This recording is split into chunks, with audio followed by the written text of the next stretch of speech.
Buenas noches, queridos hermanos, amigos. Buenas noches, hermano.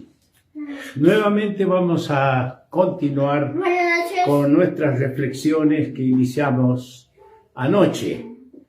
Hoy vamos a hablar del quinto pensamiento. Habíamos hablado sobre que somos renacidos del Espíritu. Nacemos del Espíritu, el nacimiento espiritual. Luego fuimos sellados con el Espíritu. Luego el Padre nos dio las arras, la prenda del Espíritu.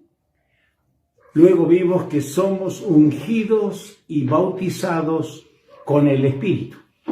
Esta noche vamos a ver la plenitud, o sea, la llenura del Espíritu.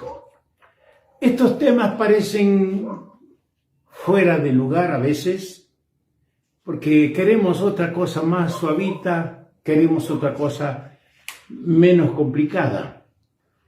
Pero vamos a descubrir, por lo menos esta noche, si no hemos notado la grandiosa bendición de que Dios nos haya escogido de entre los millares que hay en el mundo para ser renacidos del Espíritu.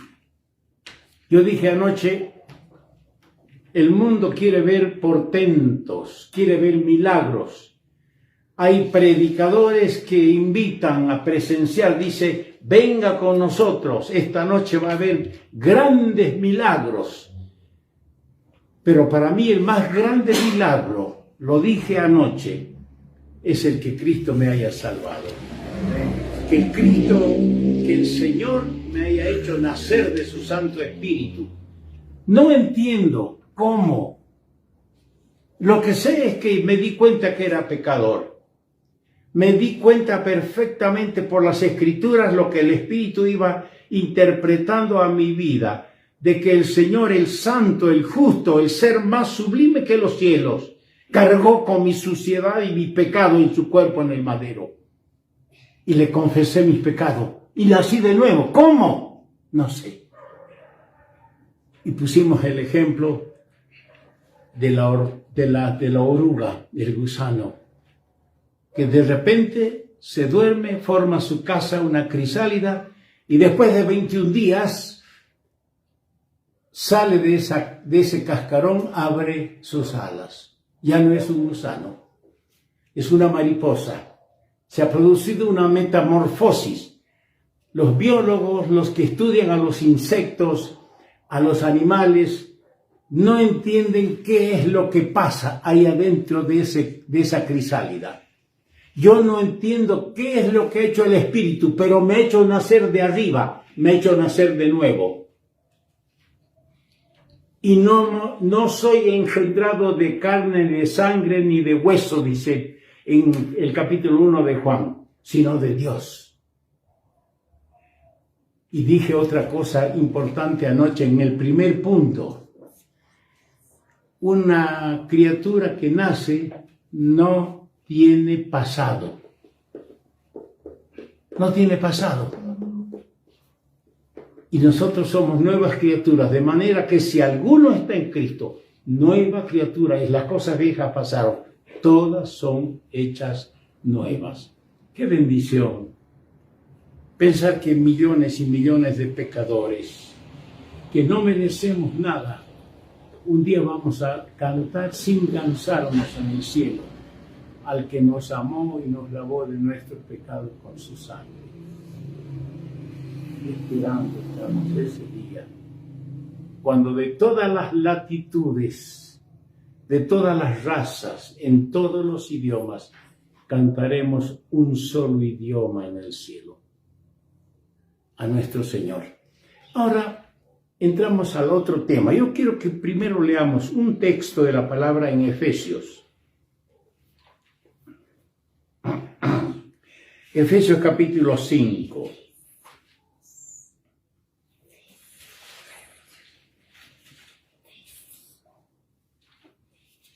Efesios capítulo 5, el versículo 18. No os embriaguéis con vino, en lo cual hay disolución. Antes bien, sed llenos del Espíritu. Sed llenos del Espíritu. En esta carta a los Efesios hay tres cosas. La plenitud del Espíritu, que es ser lleno, hay la plenitud de Dios y hay la plenitud de Cristo.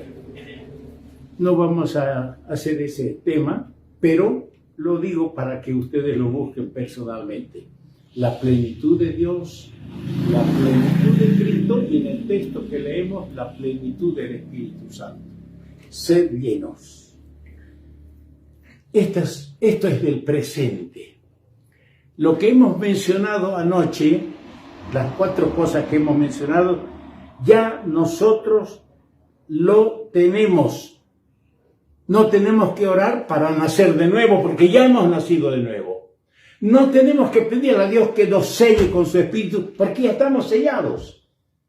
No tenemos que pedirle que nos dé la prenda, porque ya la tenemos la prenda en el corazón.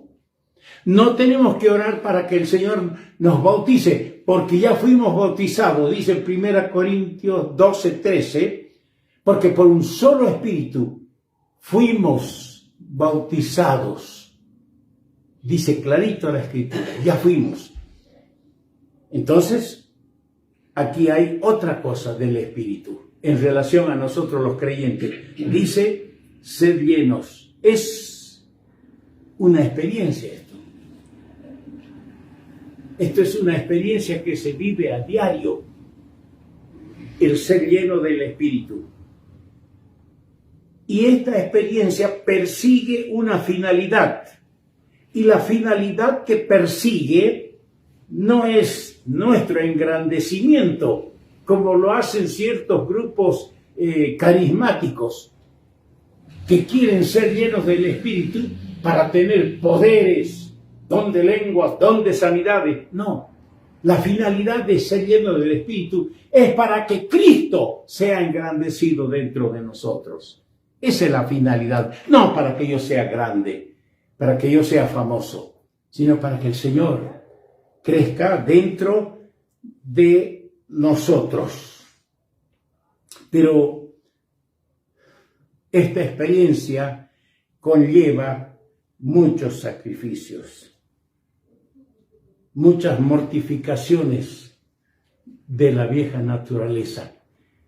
Es la vieja naturaleza la que se opone a la llenura del Espíritu. Vamos a verlo así en las Sagradas Escrituras. Esta llenura o plenitud del Espíritu demanda un vaciamiento de nosotros. No sé si ustedes tienen la experiencia de lavar un tacho que está sucio con cosas y echarlo, lavarlo y llenarlo de agua cristalina. Es eso lo que se diría en cuanto a la llenura del Espíritu. Sacar, vaciar de nosotros todo aquello que impide la llenura del Espíritu. Viene a mi memoria una experiencia de hace unos 38 años en una conferencia en el Chaco salteño. Yo estaba predicando en esa conferencia, éramos dos y unas 50, 60 personas, no éramos más. De repente, de manera inusual, en el mes de junio, empezó a lloviznar y pronto se largó el aguacero. Y uno de los del lugar se dio la vuelta y le habló en voz baja al que estaba atrás. Salió el de atrás. Y yo por la ventana pude ver y ya supe lo que le dijo. Había un tambor de 200 litros ahí. Al finalizar, una canaleta de chapa en otro cuarto. Empezó a sacar mazorcas de maíz, zapallos, empezó a sacar era como un depósito. Sacó, luego metió el tacho bajo el chorro, lo lavó, vació esa agua y lo puso. Cuando terminó la reunión, salimos, estaba lleno de agua limpia. Y yo comparo eso con la llenura del Espíritu. Si hay suciedad dentro de mí, el Espíritu Santo no tiene libertad. no tiene libertad. Y la llenura del Espíritu, como dije y apunté algo anoche, llena todo: las manos, los ojos, los oídos. Y a veces nosotros le damos lugar a la vieja naturaleza que le diga al Espíritu Santo: mis oídos son área restringida. No le gusta escuchar la palabra. Cuando iban a operar a mi esposa en Orán, yo ayudé al camillero a pechar las camillas. Y lo ocurre que al momento de operar, no la operaron. Dice, pero está todo bien, han hecho bien el trabajo en Bolivia.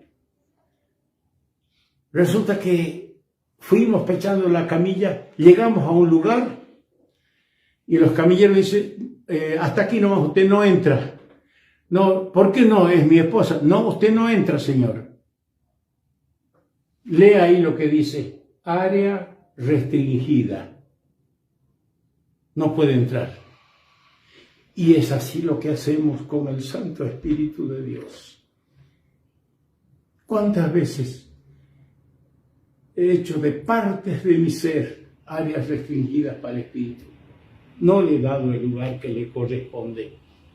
Entonces este estudio, hermanos, afecta nuestro comportamiento y es en cierta medida una amonestación que nos va a hacer el Espíritu y el Señor a través de su palabra. Que nosotros sepamos darle el lugar que le corresponde al Espíritu Santo para que nos llene. No lo olvidemos eso jamás. Pero hago un pequeño paréntesis antes de continuar con este tema. Nos preguntamos, ¿qué hacía el Espíritu Santo antes del día de Pentecostés? Porque el día de Pentecostés vino, entró como lenguas de fuego, dice, a los que estaban reunidos, los bautizó.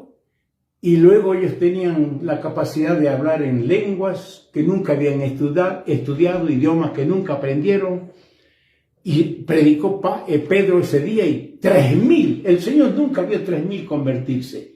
Y Pedro llegó con el Espíritu, el poder. No era Pedro el poder era el Espíritu Santo. Eso tenemos que siempre aclarar y decir. Ahora, antes que llegue el día de Pentecostés, antes que llegue ese día, el Espíritu Santo no había venido. Así dice, lo leo en el capítulo, si no me equivoco, es el capítulo 7 del Evangelio de Juan, versículo 38. El que cree en mí, como dice la Escritura, de su interior correrán ríos de agua viva. Esto dijo del Espíritu que habían de recibir los que creyesen en él, pues aún no había venido el Espíritu Santo. No había venido el Espíritu Santo antes de Pentecostés. Eso es lo que nos enseña la palabra de Dios. Y en el Antiguo Testamento, el Espíritu Santo venía sobre ciertos hombres, los investía para un servicio especial. El Espíritu Santo en el Antiguo Testamento llenaba a determinadas personas, a ciertas personas, pero nunca se lee en el Antiguo Testamento que el Espíritu Santo haría morada en el corazón de alguno de ellos. No se lee eso en ningún lugar. Debemos notar, y esto es bien claro, que el Espíritu Santo en el Antiguo Testamento venía sobre algunas personas, pero nunca sobre el pueblo de Dios. En cambio, el día de Pentecostés vino sobre todos, no sobre una persona, y nos bautizó. Esa es más o menos la trayectoria, diríamos, dentro de la terminología humana, del Espíritu Santo. En los evangelios se nota que el Espíritu Santo siguió el mismo tipo de ministerio. Porque leemos que en Lucas capítulo 1 que Juan el Bautista fue lleno del Espíritu Santo. Elizabeth fue llena del Espíritu Santo. Simeón también. Y sin duda los milagros que hicieron los apóstoles, porque cuando salieron a predicar sanaban enfermos, hacían andar a los cojos, etc. El Espíritu Santo seguía el mismo ministerio. Todos los milagros que hicieron los discípulos fue con el poder del Espíritu Santo. Eso lo decimos para que sepamos dónde estaba el Espíritu Santo o cuál era su actuación en el Antiguo Testamento. Ahora bien, volvemos a considerar la llenura del Espíritu Santo. Se lee de hombres que llegaron a ser instrumentos escogidos del Espíritu Santo. En Éxodo 31 se lee de Bezaleel. En Jueces capítulo 3 se lee de Otoniel. En Jueces capítulo 6 se lee de Gedeón. Ahora vamos a examinar a estos tres hombres que el Espíritu Santo escogió y los llenó. Éxodo 31, capítulo 31, vamos a ver. Es el segundo libro de la Biblia. Éxodo capítulo 31, los versículos 2 y 3. Mira, yo he llamado por nombre a Bezaleel, hijo de Uri, hijo de Ur, de la tribu de Judá, y lo he llenado del Espíritu de Dios, en sabiduría y en inteligencia, en ciencia y en todo arte. Bezaleel quiere decir en la sombra de Dios. Este hombre, leyendo lo que sigue en el libro de Éxodo, con la llenura del Espíritu recibió sabiduría e inteligencia para tener la capacidad de construir el tabernáculo de Dios. Y hoy día, en la iglesia, el pueblo de Dios, hacen falta hombres con la llenura del Espíritu. ¿Para qué? Para edificar el cuerpo de Cristo, la iglesia. Si Bezaleel fue lleno del Espíritu con sabiduría para construir la morada terrestre, el tabernáculo de Dios, hoy el Espíritu Santo busca en medio de nosotros hombres que se vacíen del todo, saquen todo lo malo de sí y le den lugar al Espíritu Santo llenarles. ¿Para qué? Para edificar la iglesia. Pocos son los hombres que se dedican a profundizar las Sagradas Escrituras y a edificar al pueblo de Dios.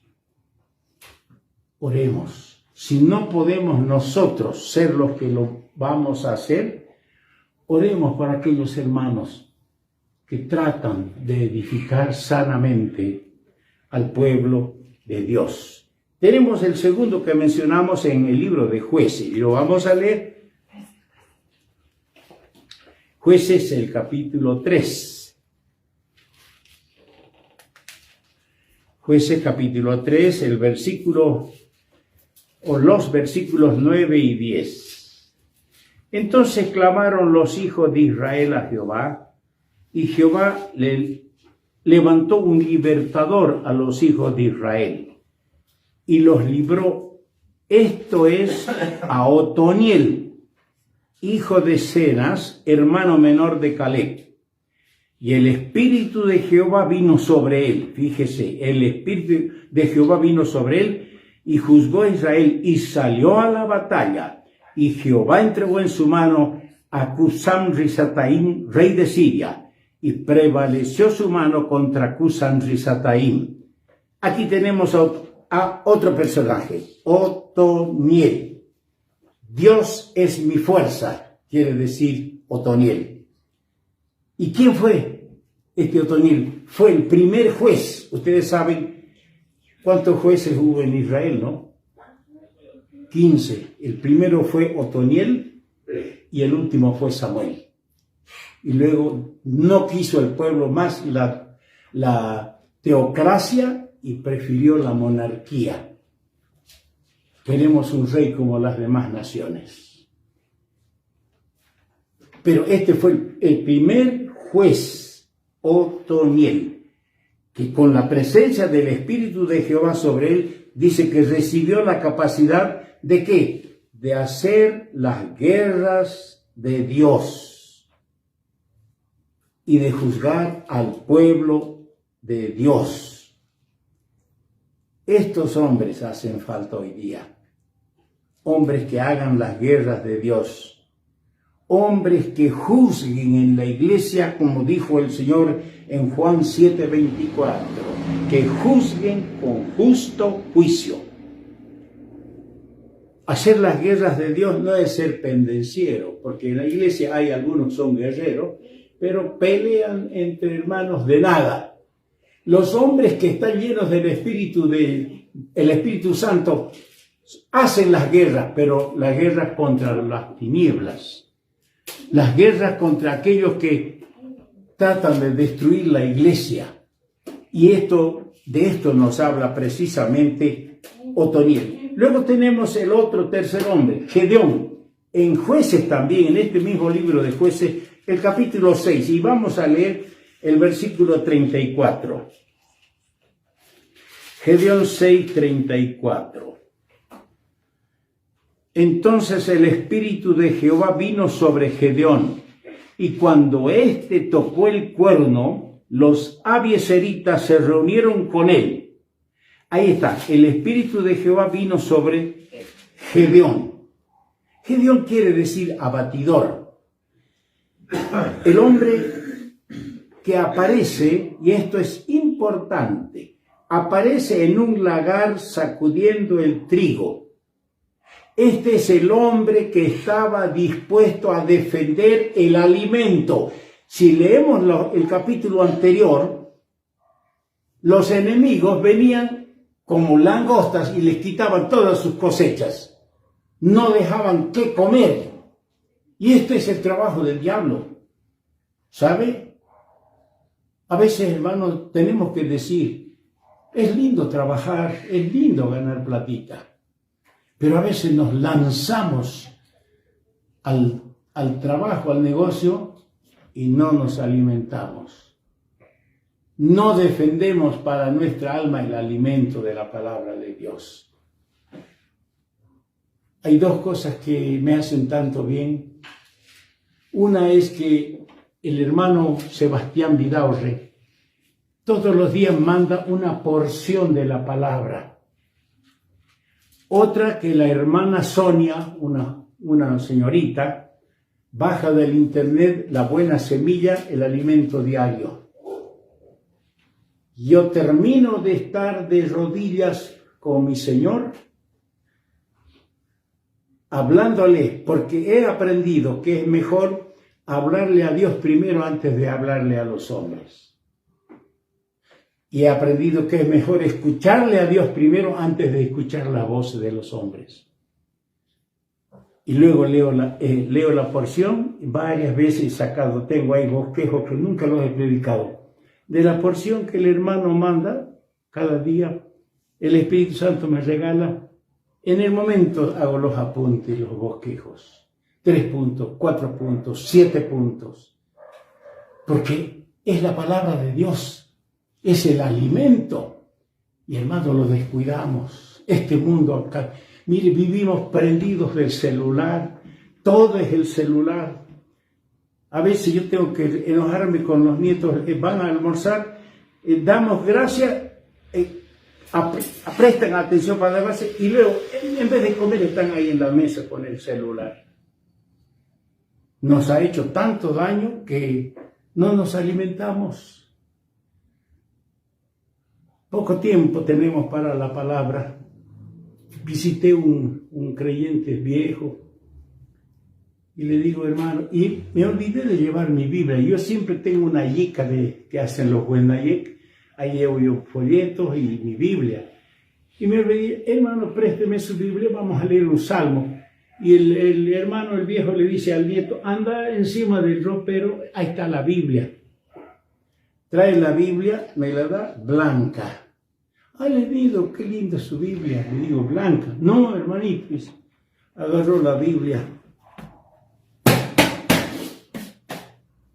Ya se dan cuenta, ¿no? ¿Cuánto tiempo no leía la Biblia? Estaba llena de polvo, era negra. ¿Cuánto tiempo que hemos dejado de leer las Escrituras por nuestra cuenta? Aprendamos.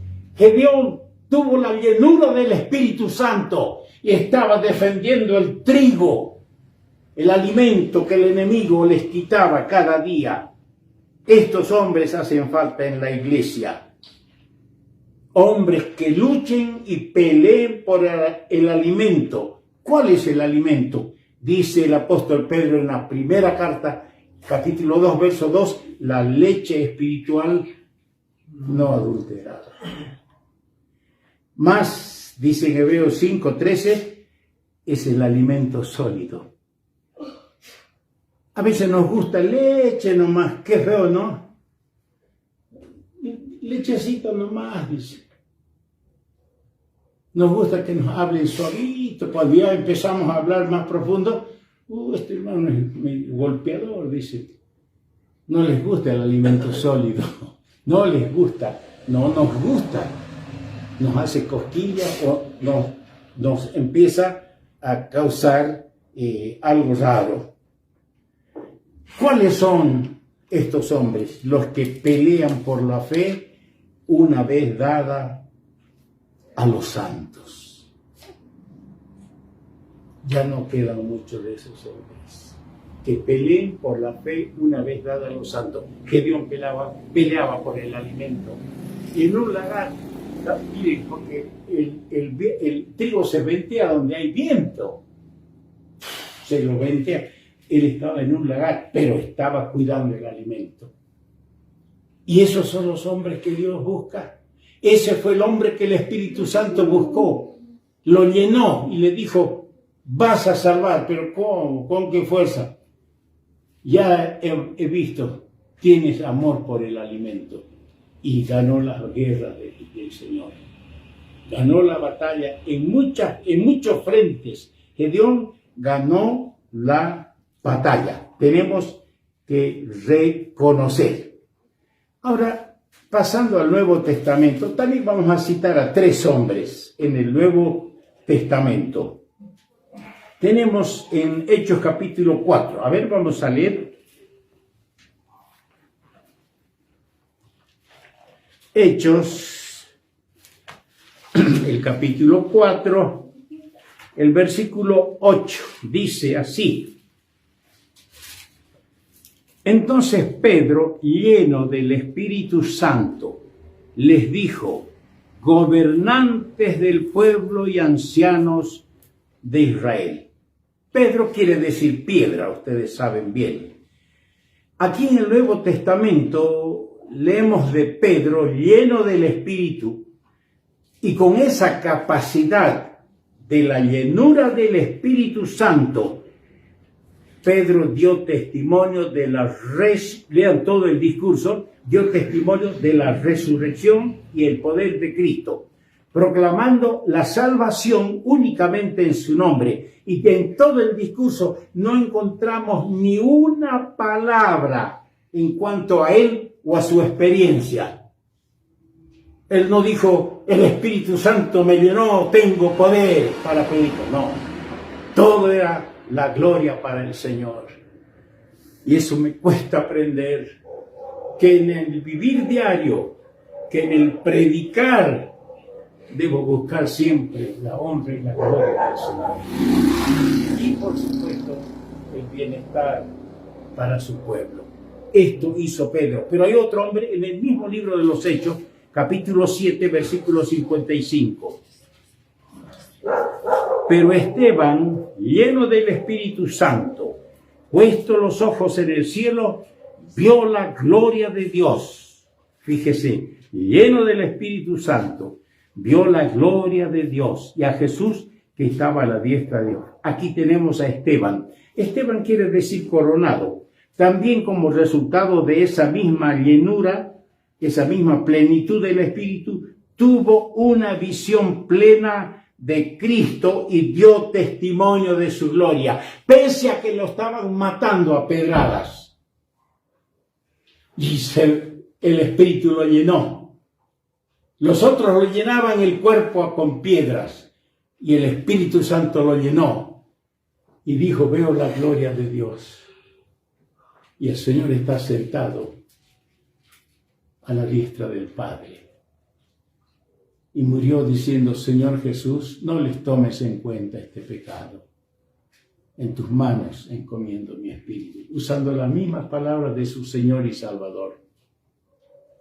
Hombres así necesitamos, que proclamen la gloria de Dios. Solo lo harán cuando tengan la llenura del Espíritu. Sed llenos del Espíritu. Ese es nuestro pensamiento, hermanos. Cuesta, hay que vaciarse, hemos dicho. Cuesta mucho. Y en Hechos capítulo 11 tenemos nuestro último pensamiento. En el capítulo 11, versículo 24. A ver qué dice allí el capítulo 11, verso 24. Dice, porque era varón bueno, ¿quién? Verso 12, Bernabé. Bernabé era varón bueno y lleno del Espíritu Santo y de fe, y una gran multitud fue agregada al Señor. Aquí tenemos a Bernabé, que quiere decir hijo de consolación, con la idéntica plenitud, llenura del Espíritu. Se sintió impulsado a buscar discípulos y exhortarles a que con propósito de corazón permaneciesen fieles al Señor. Que todos, amados hermanos en Cristo, todos anhelemos con humildad y reverentes, nos sometamos dócilmente a las condiciones que harán posible esa experiencia en nuestras vidas, la plenitud del Espíritu. No vamos a ser fieles si no vaciamos de nosotros la escoria, la basura, lo que nos sirve. Que Dios nos ayude, amados hermanos, que Dios nos ayude a buscar esta experiencia que solo persigue engrandecer a Cristo dentro de nosotros. Que esta es una experiencia. Los demás que dijimos anoche pertenece al pasado. Esto es una experiencia diaria. Vaciarnos cada día. Mortificar al viejo hombre. Por eso Pablo usaba una metáfora. Por eso golpeo mi cuerpo y lo pongo en servidumbre para alcanzar la corona incorruptible. Pero aquí en este caso es para ser llenos del Espíritu y para servir al Señor y honrarle en nuestras vidas. Que nuestro Dios bendiga su palabra. Amén. Amén.